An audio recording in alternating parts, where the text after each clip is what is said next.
Have you guys ever got those types of media that you have experienced it for yourself and you thought it was just okay or straight up bad, but other people seem to like it? Well, that's what happens to me sometimes. Now, let me put the quick disclaimer. Just because something is overrated, that doesn't automatically mean bad. There are still some good things that can come out of it. Heck, I even got some positive things to say about the stuff that I'll put here on this list. Unless there's no redeeming quality to it. Also, reminder, you can disagree if you want. However, I won't tolerate harassment in any way, shape, or form. So if you can't handle my criticism against these pieces of media that I'll discuss, or any pieces of media that I'll criticize on this channel in general, I suggest you leave now. I'll not pull back any criticisms against these products. So if you think you can change anyone's minds by simply harassing them, you are not welcome here. Anyways, let's take a look at some pieces of media that everyone likes, but I don't. Number 10, Megamind. Yeah, this is going to get me in a lot of trouble with the DreamWorks fans, isn't it? DreamWorks as a studio is always the weird one to say, at least in the category of companies.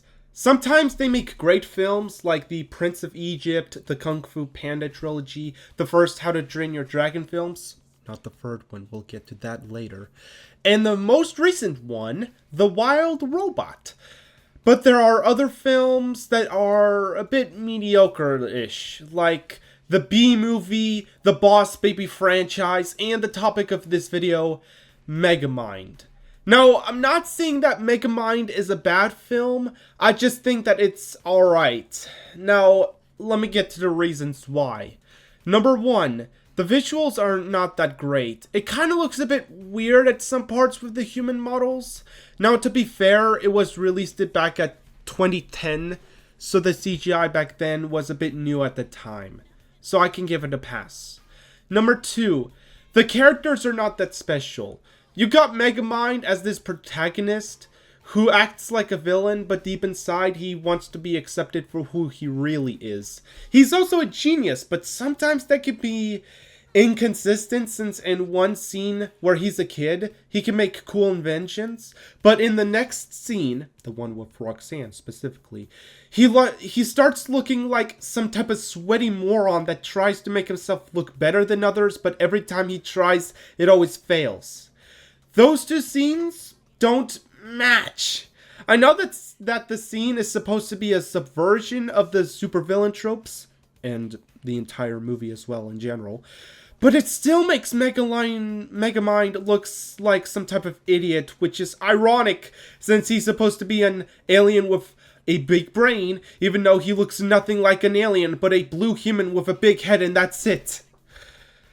Roxanne is just the basic love interest that the hero needs to save in the end with intelligence. That's it, nothing else.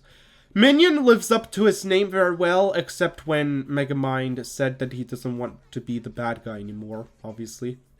Number 3, the drama in this film is definitely better than comedy. Now, don't get me wrong, the comedy is just okay at best, a bit annoying at worst, but still tolerable.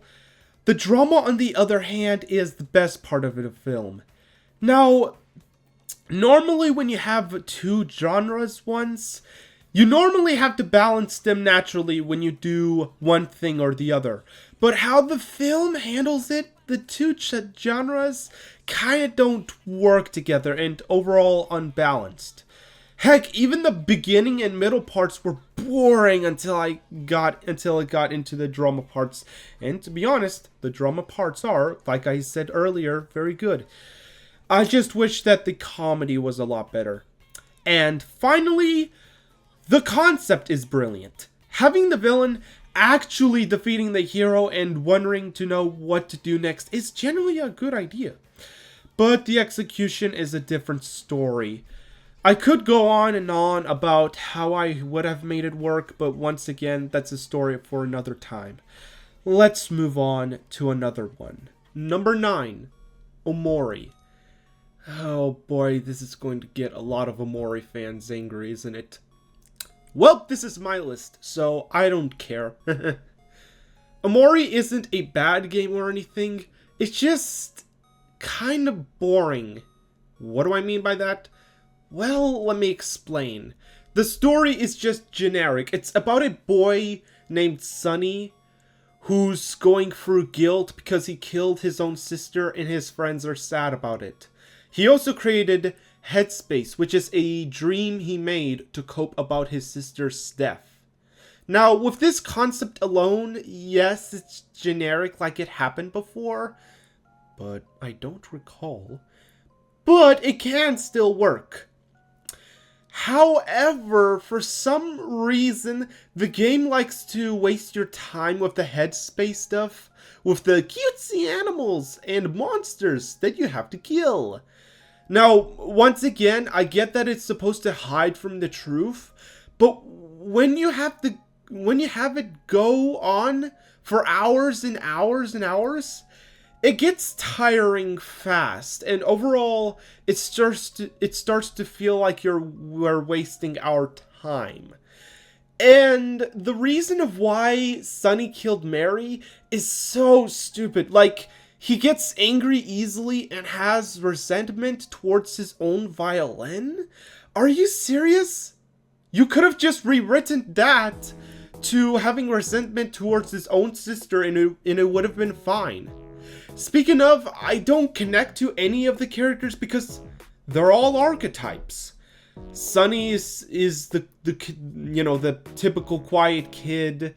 Basil is the shy kid that likes flowers, books, and taking pictures.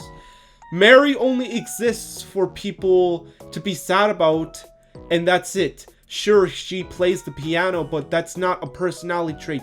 That's just something you can do. Kel is just a brute with no brains who likes sports. Hero is basically Prince Charming that can also do everything.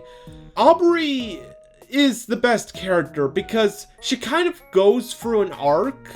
Don't get me wrong, she's still cliche in a form of a tomboy, but even with that, the arc is bare bones. She just goes from being cheerful to violent tomboy to understanding. And to be honest, shouldn't all characters go for an arc like that? Like you can make this a short film about grief and moving on and that's it. Granted, there is a manga now, but I've heard on the internet that it's worse than the game it's based on, which doesn't make any sense, but whatever. Also, can we talk about how underwhelming the horror element in this game is? Because the big problem with it is that it's only in Sunny's head.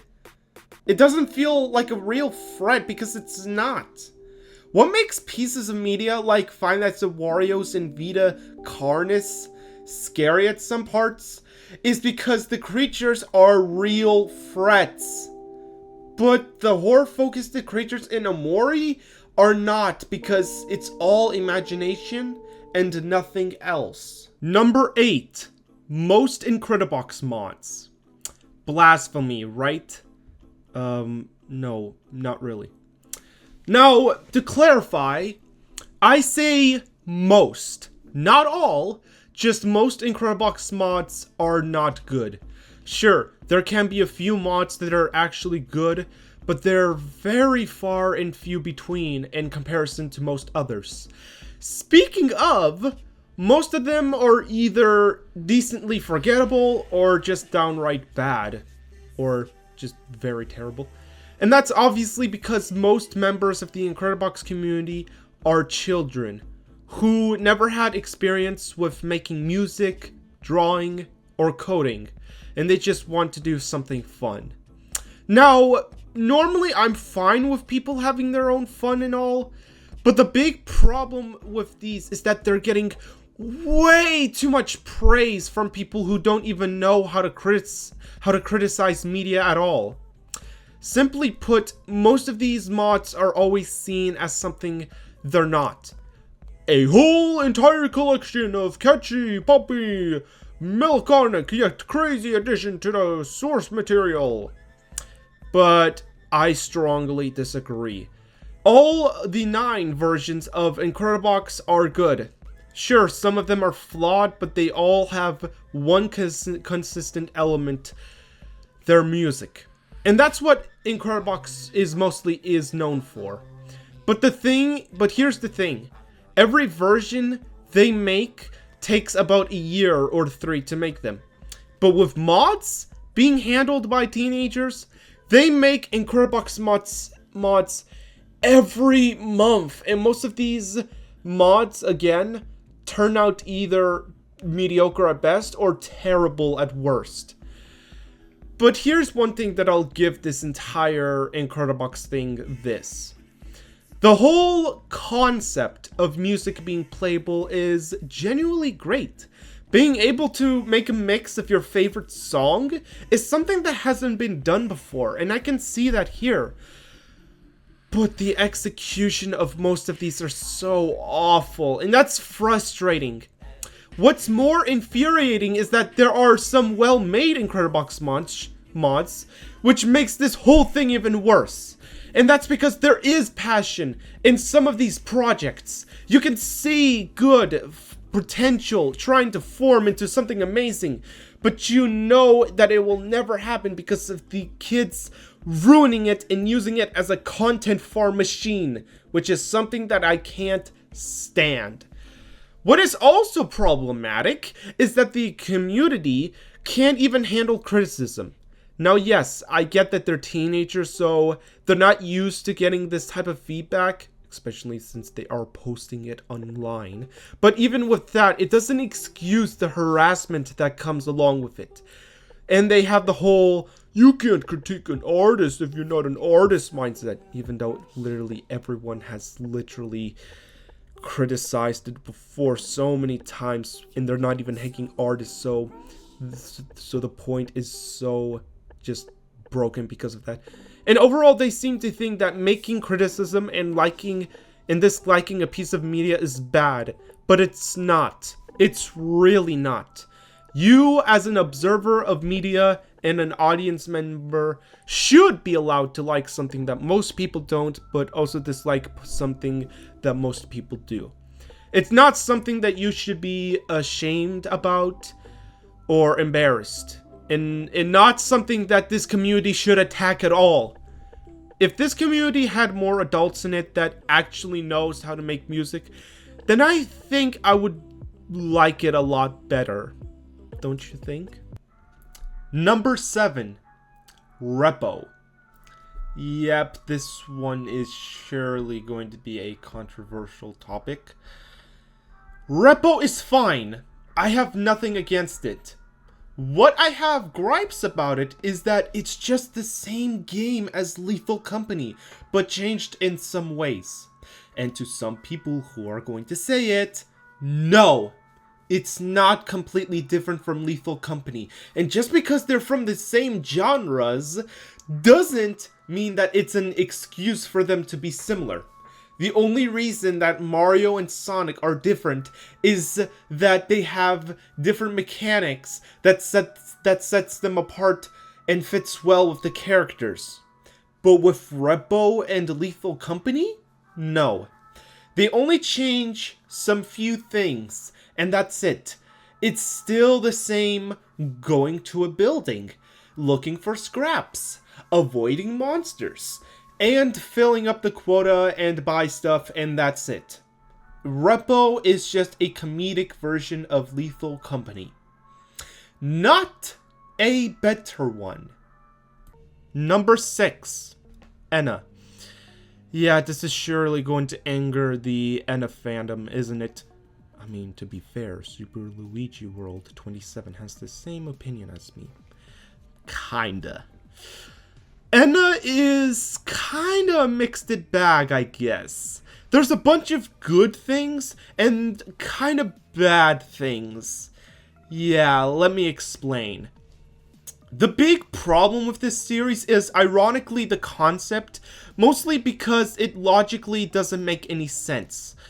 And before you guys go into the comments saying, "But Clone Wars, it's an abstract slice of life, it doesn't need to make any sense." Well, guess what? That argument doesn't work when even the story doesn't make any sense. I can list a lot of examples, like, why does Enna hang out with Mooney when she doesn't even help or even acknowledge Enna's mental issues? And speaking of, how do some NPCs have emotions while others don't, let alone mental issues? How the heck do NPCs in the Enna universe have blood? Why didn't Enna herself got bruised up when some NPCs were hitting her? Were the fake translations in the Extinction Party on purpose or a mistake? Even though that question isn't about the story's quality, but more so a behind-the-scenes thing, but the point still stands. How the heck is Enna the only one aware of what's happening around her? Why does the winner has to pay the debts of the loser? And don't get me started on there being multiple Ennas in existence. How? I can also add some basic questions as well here, but we'll be here for too long, so I'm not doing that. None of the characters are really interesting since we don't get enough screen time to really know them as individual people. The only character I can say is even remotely interesting would be Enna herself, but even then, we don't know that much of her aside from her mental issues, her positive/sad sides of her. That's it. She doesn't have any goals aside from trying to be happy all the time, but it goes nowhere.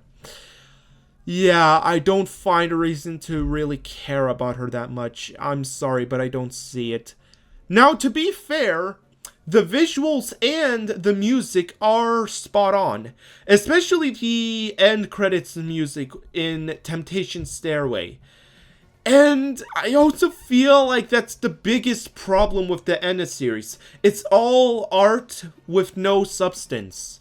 And overall, it's just a worse written version of The Amazing Digital Circus before that came out. But not completely bad. Number 5, Coco. Yeah, one of these choices had to be a Pixar film at some point. Don't get me wrong, I'm a Pixar fan. I love the first 3 Toy Story films. I liked the first Cars movie. Heck, WALL-E is one of my favorite films of all time. Monsters Inc. is also really good. Ratatouille is where I'm conflicted on. So why do I dislike this Pixar masterpiece? Because it's not really a masterpiece. But I also won't say it's a bad film. It's just okay. I'll admit that the first parts of this film, where it focuses on the living, are very good. They make Miguel a likable character. Dante is a comedic dog. They also set up the fighting for your passions message really well with the argument scene. But for some reason, the quality of the writing takes a bit of a downhill. Not to the point where it becomes bad or anything, but still noticeable.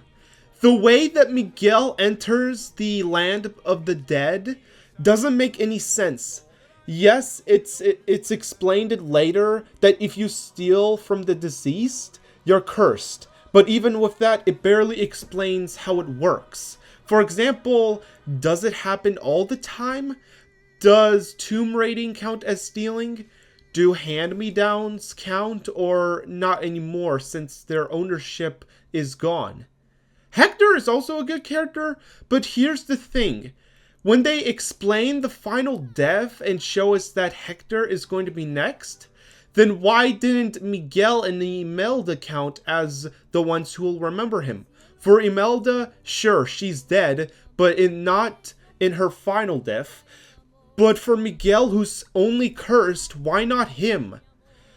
Also, why does Miguel want to go back to his living family when he could just stay at the land of the dead? There's no legitimate reason to go back there since his family doesn't support his passions.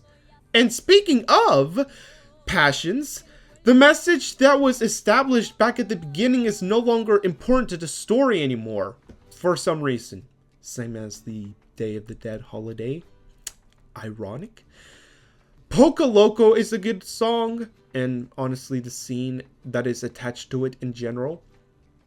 I also kind of like how Miguel and Ernesto de la Cruz try to connect with each other before they pull the twist villain bullheck, which makes it pointless. Don't get me wrong, the twist villain scene is alright. I just think it could be handled better if Ernesto was an actual grandfather to Miguel. Like if Ernesto was shown as the dark side of passion and Hector being the light side, it would be useful for the fighting for your passions message. Also, why didn't the dead family gain the information that Hector was trying to go back to home for decades before the events of the film itself? Why didn't he told them that exactly?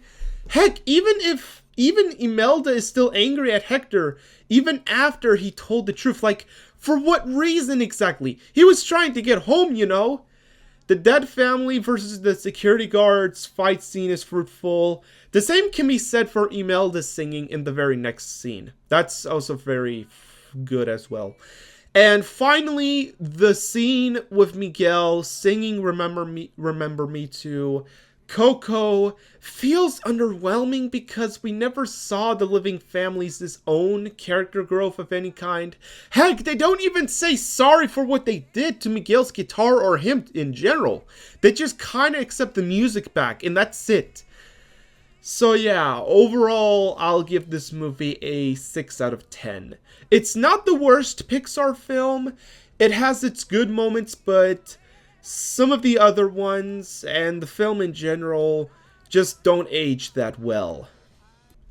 Number 4. The Music Freaks. Yeah, this is surely something that you didn't even expected. This series is like a mixture of Cars 1 and The Book of Life, but worse. But Clone Wars? How is this worse than both of those films? Well, let me explain it to you, folks. First, the characters. Jake is a hecking idiot who wants to be praised for his singing and looks. He also listens to what Haley says, even though he was friends with Drew way longer than any of the music club members combined. Therefore, he should argue against that. Heck, the very reason why he joined the music club was not just because he wants to be accepted for his passions, but also because he's very horny for Daisy. Yeah, that's in the show itself. Haley is a control freak who wants everything her way and does anything to get what she wants, even to the point of manipulating Jake to think that his friend Drew is the bad guy.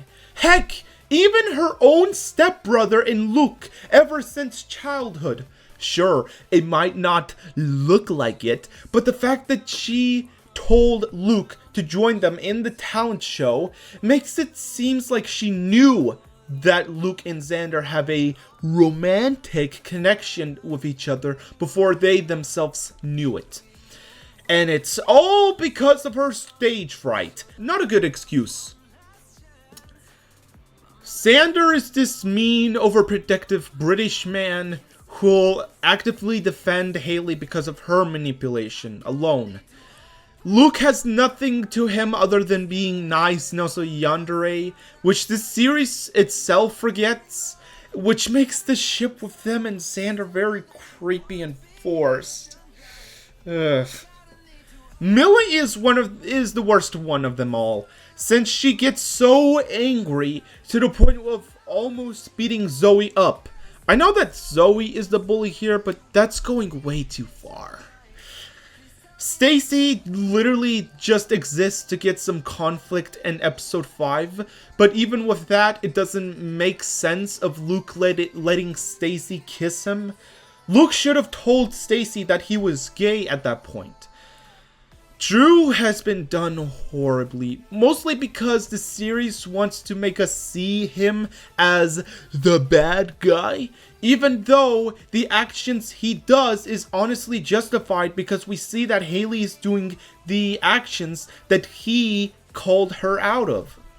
Leah is just there going from jerk to nice character arc, which feels very underdeveloped and not that exciting. Like, shouldn't hecking Jake have that type of arc?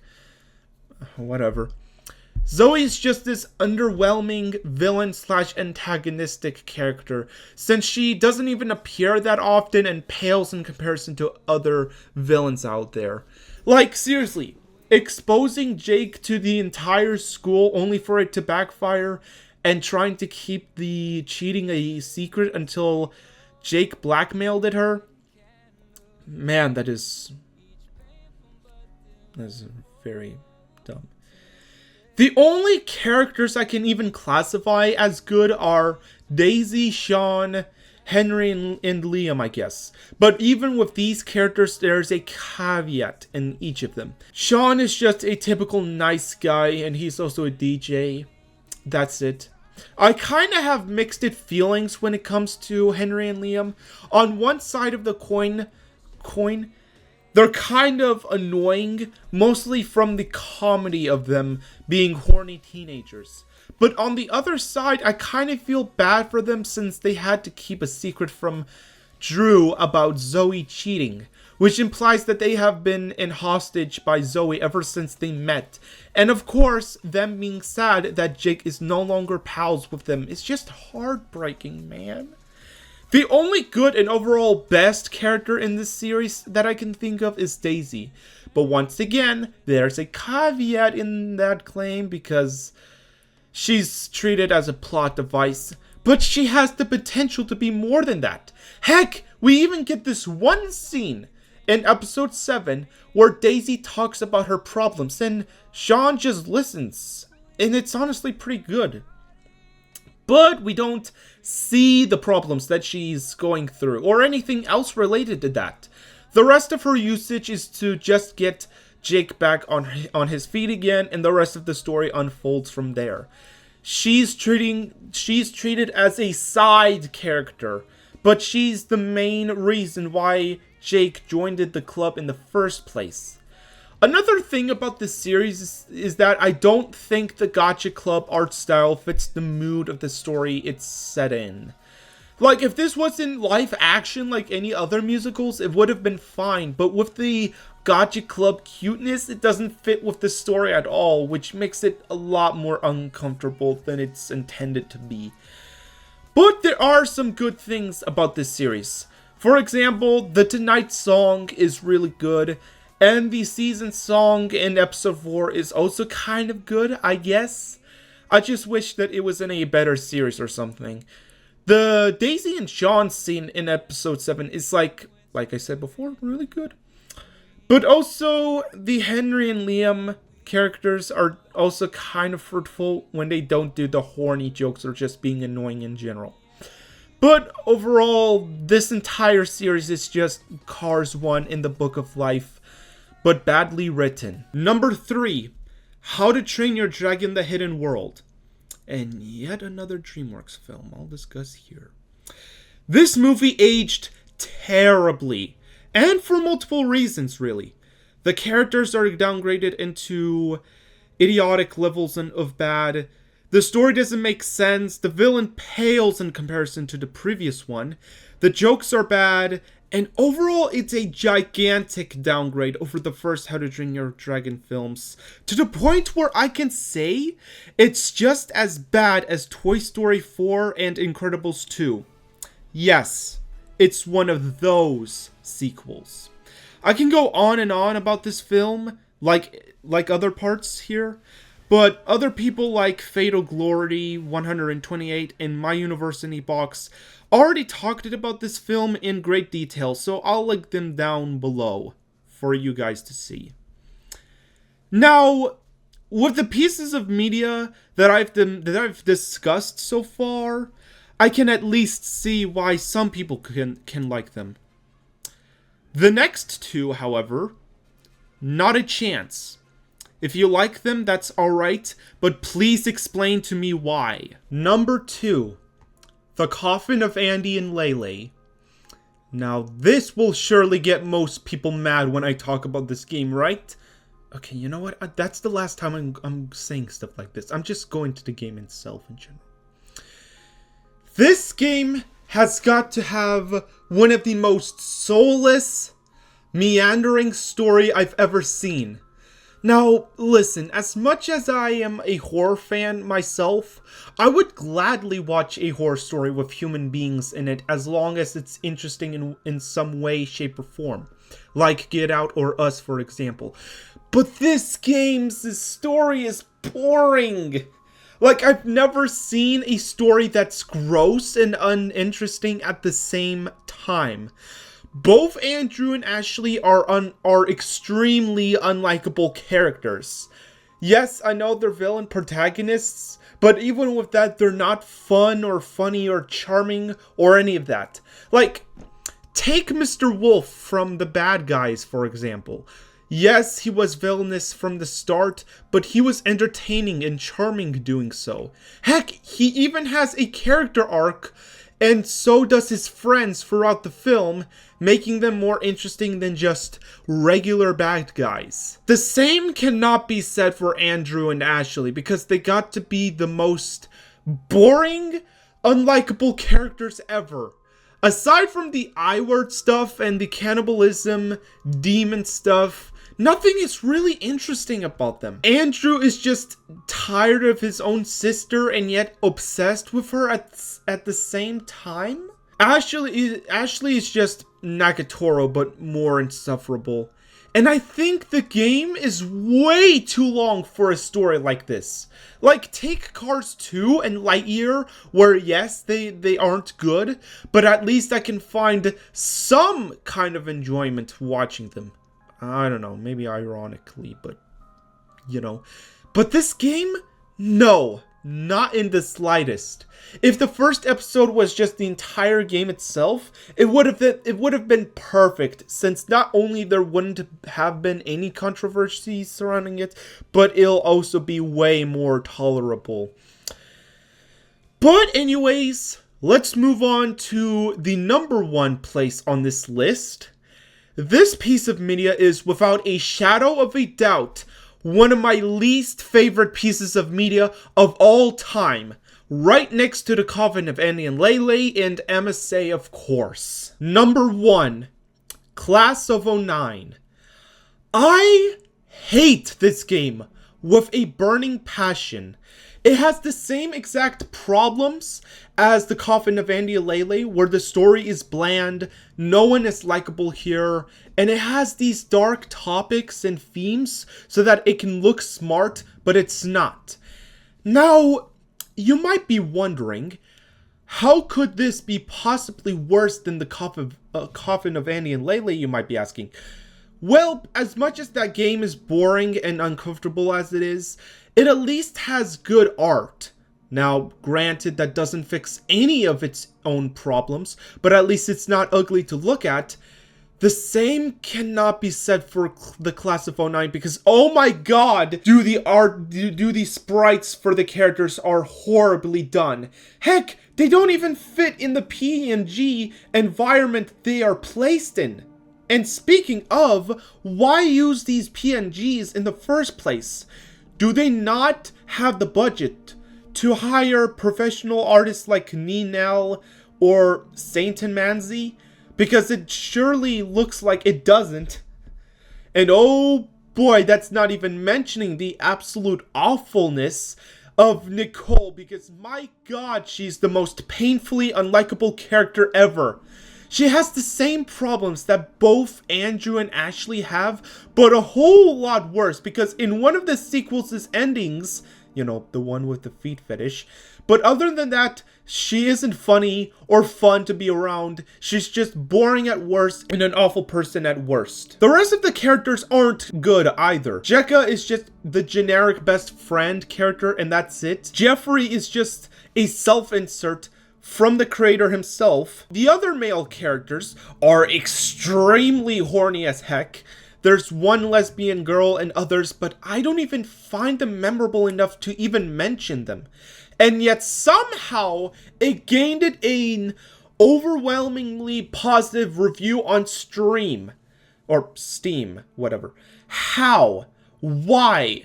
What is the absolute worth playing this game about teenagers talking and doing the most heinous actions that I've ever seen? I seriously have no idea on how this game got popular in the first place, other than that being of YouTubers playing it. And do you want to know the worst of it all? The worst thing that ever came out of this game was that the creator himself has bullied an autistic person a long time ago. Yeah, I am not joking. There's a Twitter post by the guy where he explained his experience with SBN3. Man, I feel sorry for him. Jesus Christ. Welp, that's the end of this video. I hope you guys enjoyed this to some extent, and if you guys have some pieces of media that everyone likes but you don't, then comment down below. I'm genuinely curious. Anyway, see you guys next time when I'm ready to make other content. Bye!